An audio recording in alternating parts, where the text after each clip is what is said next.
The allegations raised by the 18 former Marines sent shockwaves across the nation. According to them, billions of pesos meant for the Filipino people were delivered to several powerful officials, an accusation that stirred both disbelief and concern among many sectors of society.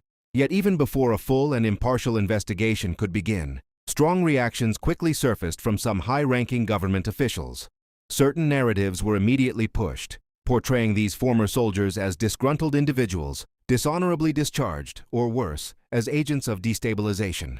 Much of the mainstream coverage seemed to echo these claims, giving greater weight to the voices of those accused rather than to the men who came forward.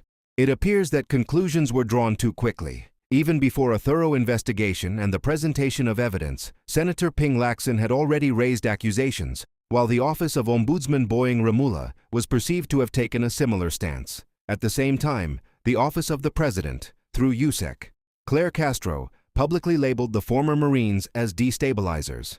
These early judgments have led many to question whether the ex-Marines are truly being given the fair and impartial hearing that justice demands.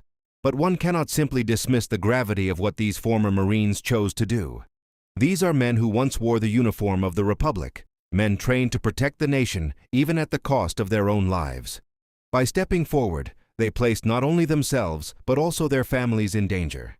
Such a decision is not made lightly.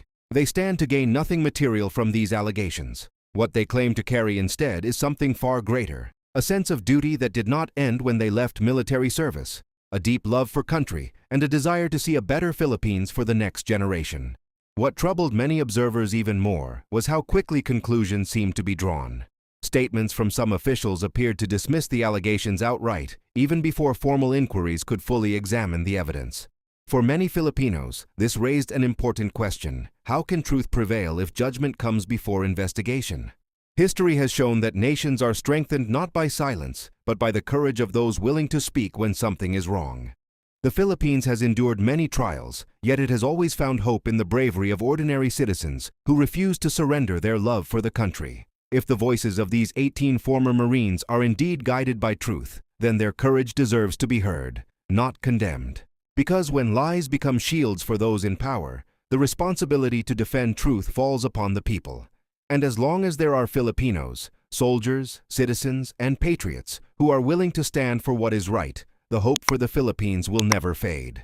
Let us continue to believe in that hope. Let us continue to fight for truth. And above all, let us stand together for the only country we call our own, the Philippines.